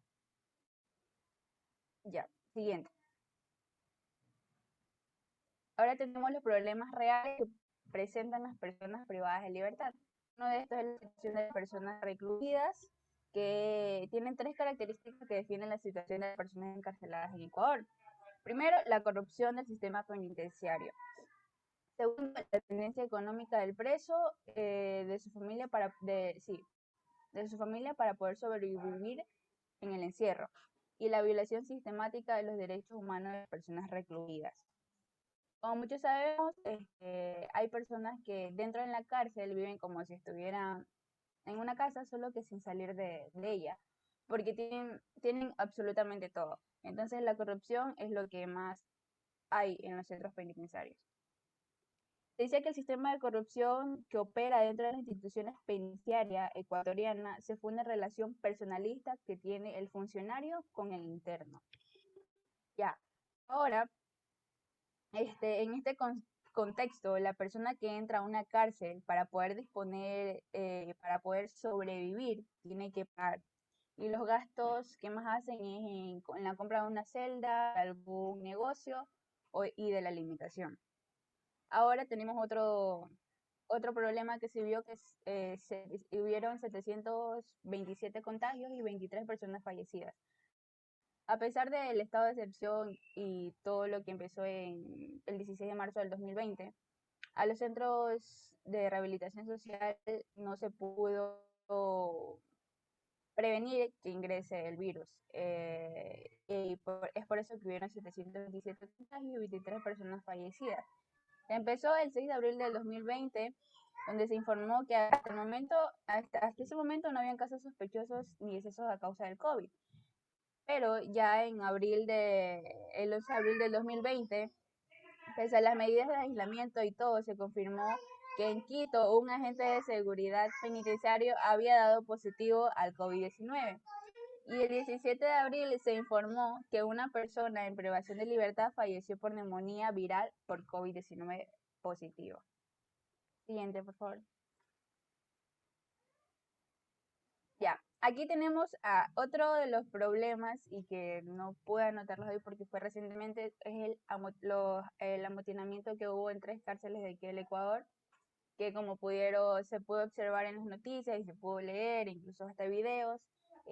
Hubieron casi cerca de 80 muertos y fue de una manera tan fea que de verdad estar dentro de una cárcel pone en riesgo tu vida. O hay personas que se suicidan o hay personas o te matan por el simple hecho de ser sapo, por decirlo así. Ya.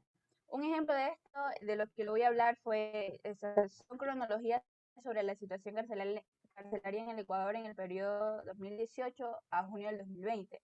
El primero, que fue el 6 de marzo del 2018, fue en Cuenca, en el Centro de Rehabilitación Social Turi, que como ahí también solo amotinamiento y hubieron casi cerca de 32 muertos. Se dice que durante un operativo policial efectuado en el pabellón de máxima seguridad B, fue asesinado a tiros de privado de libertad Stalin Jorge Guaranda Cedillo, de 28 años, apodado Garfield. Ya, el fiscal refirió que el operativo fue planificado porque recibieron información de un privado de libertad, que luego fue identificado como Giancarlos R.R., alias Yango, quien supuestamente advierte que fue descubierto por Garfield y es por eso que lo mató, lo acribilló a tiros. El mismo mató a otro en la cárcel de Guayaquil en el 11 de enero del 2019. Otro de los ejemplos tenemos el 13 de enero del 2019, se descubrió que Pablo A. colgado en una celda ubicada en el pabellón de La Tola, donde se hallan los privados de libertad con antecedentes de peligrosidad. La teoría más acertada fue que se suicidó, pero como lo dije al principio, estar dentro de un centro de rehabilitación social, muchos dicen que está mal llamado, o sea, su nombre no está bien, es poner en riesgo la vida de las personas, porque mueren, te matan por hablar, te matan por cualquier cosa mínima que hagas. E incluso hay personas que salieron afectadas en el amotinamiento, personas que no eran malas en sí, sino que estaban dentro de las cárceles por simple hecho de exceso de velocidad o de manutención. Y bueno, sabemos que todo eso fueron pabellones de máxima seguridad, lo cual afectó a todo un centro de rehabilitación social. Gracias.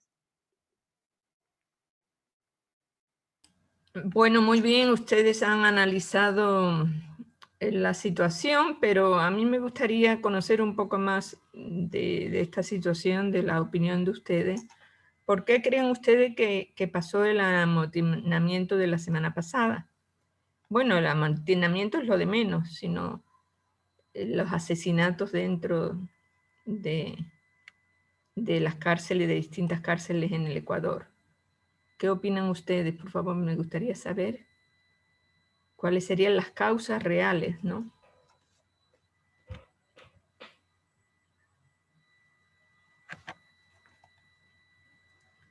¿Quién puede decir algo sobre esto?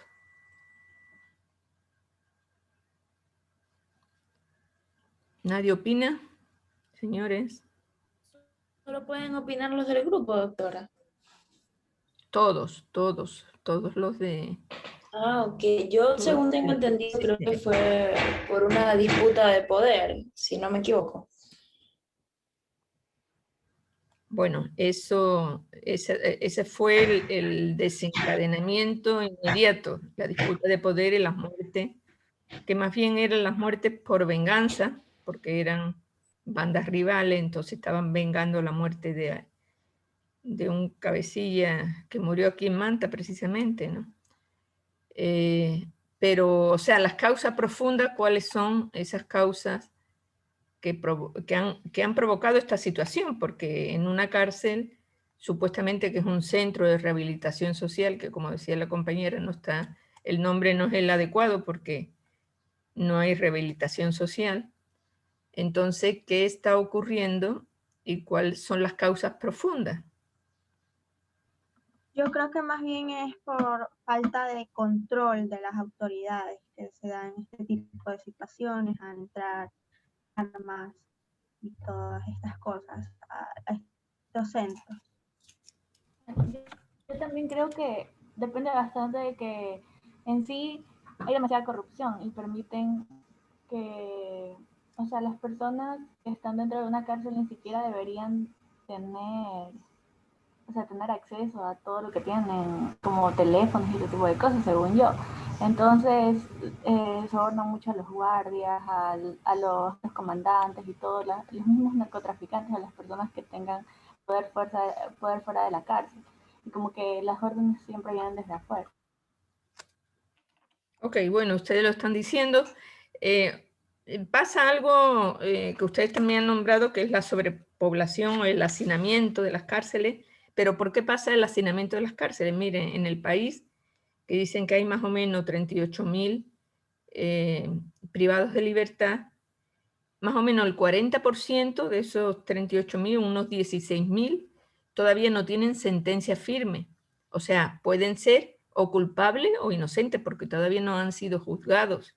Entonces, ¿qué quiere decir? Que ese hacinamiento es un poco artificial porque el poder judicial es el que tendría ya, que algunos tienen más de un año y todavía no tienen sentencia, y algunos años y no tienen sentencia. Entonces, esa es una de las causas, que no se está haciendo bien el trabajo judicial, por lo que decían sus compañeros, porque la corrupción no trasciende solo al centro, la corrupción va más allá. Por otro lado, cuando describían todos los organismos que hay en un centro de rehabilitación, ustedes nombraban el área de seguridad, donde hay servicios de inteligencia que vigilan la dinámica que existe en las cárceles. Esos servicios de inteligencia fueron eliminados no recuerdo bien el año, pero hace algunos años que fueron eliminados esos servicios de inteligencia porque no había presupuesto o no sabemos las causas reales. Porque ustedes han visto que ese problema de las prisiones que hubo la semana pasada no fue de una sola cárcel, fueron de varias. Eso quiere decir que estaba plenamente planificado. Había una planificación real de lo que iba a ocurrir. Aparte, el sistema de inteligencia pues vigila no solo a la persona que va de visita, y bueno, y tiene que vigilarla cuidando los derechos humanos, obviamente, no con las denuncias que hay de malos tratos a los visitantes de las cárceles. Aparte de eso, pues en la cárcel entran alimentos, entran enseres, salen otras cosas, salen en basura, etc. Entonces, ¿eso quién lo vigila? ¿Eso quién lo controla? Ahora mismo, por ahí seguramente, a través de esa vía es donde están entrando la droga, donde están entrando las armas, donde están entrando los teléfonos, etcétera, etcétera. O sea que el mismo servicio, la misma infraestructura de las cárceles tiene muchas deficiencias, pero porque se lo está permitiendo todo el sistema que está corrupto, el sistema ejecutivo, legislativo y judicial. O sea, es una suma. Entonces, vemos que, bueno, es muy fácil decir, es que hubo una rencilla interna por poder, obviamente. Ese fue el desencadenante. Pero eso se produce porque en la cárcel se dan esas condiciones de que dentro de la cárcel hay jerarquías y por eso hay mucha gente que necesita dinero para poder estar vivo dentro de una cárcel. Eso no es posible. O sea, quiere decir que todo el sistema, el mismo sistema institucional no está funcionando. Ustedes han visto cómo se han dado muchísima corrupción de jueces, de fiscales, porque sabemos que el narcotráfico permea todas las áreas, pero no solo a nivel de los fiscales y de los jueces, sino también a nivel de ejecutivo, a otros niveles, a nivel legislativo, haciendo que se puedan financiar incluso campañas políticas. Entonces, para tener privilegios y ciertos privilegios que le permitan seguir delinquiendo a nivel internacional. Entonces ya sabemos que el Ecuador pasó de un país que era de paso de la droga, un país productor y un país con grandes mafias, y todo esto es parte de un gran sistema.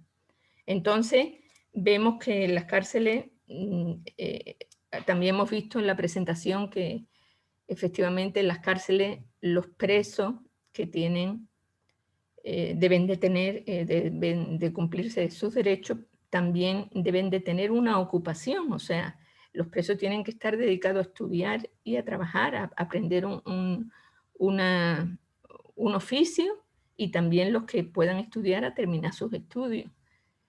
eso no posibilita, las cárceles del Ecuador no posibilitan esa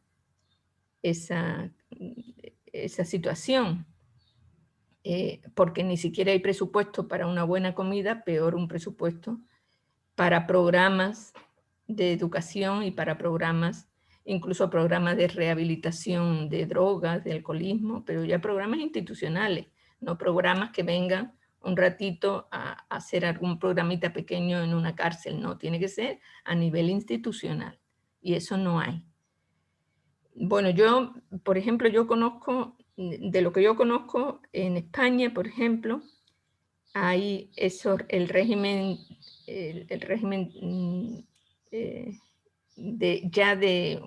cuando un preso ya le falta poco tiempo para cumplir su sentencia, le faltan algunos años, unos 5 o 10 años, y según su conducta y según cómo esté, pues ya van mejorando sus derechos. Entonces se le permite estudiar, incluso se le permite salir a la universidad para recibir las clases, y va a dormir a la cárcel. Entonces hay una serie de programas que permiten efectivamente que haya una rehabilitación, porque lo importante de la cárcel es que haya una rehabilitación. Y también muchas personas que han sido delincuentes desde niños y no han tenido ninguna formación, que puedan adquirir un oficio, incluso que en la cárcel produzcan algo que les permita tener un pequeño ingreso. Entonces, eso también es positivo, pero realmente en el panorama de las cárceles del Ecuador, pues vemos que eso es anecdótico, no es una cosa institucionalizada. Entonces, realmente, pues sí, miramos el problema de las cárceles, ahora lo hemos mirado porque ha habido 80 muertos, o más de 80 muertos, y la sociedad pues se ha estremecido por la crueldad y toda la cuestión que ha rodeado esas muertes, pero realmente pues vemos que las personas privadas de libertad son grupos prioritarios que necesitan que el Estado se ocupe de ellos, que haya guías penitenciarias que sean personas preparadas, capacitadas y que no sean cómplices de esos privados de libertad. Desterrar, por supuesto, toda esa escala de poder que hay dentro de las cárceles y o sea, que realmente pues, se convierta en un centro de rehabilitación. Bueno, para Ecuador se lo tiene muy cruda. Para Ecuador es difícil, es una reestructuración de todo, pero que, bueno, que en esa tragedia que pasó la semana pasada haya por lo menos una reflexión de los nuevos gobernantes, de los nuevos asambleístas, incluso del Poder Judicial, que también se ha renovado últimamente, para que haya un verdadero cambio en estos grupos, en este grupo prioritario. Bueno, señores, hemos terminado la exposición de todos los grupos prioritarios y ya quedan pocos minutos, solo decirles que el próximo viernes vamos a hablar de violencia de género. No ha habido tiempo suficiente como para hacer los grupos, pero es una tarea que le recomiendo, por favor, a la representante, por favor, Corina.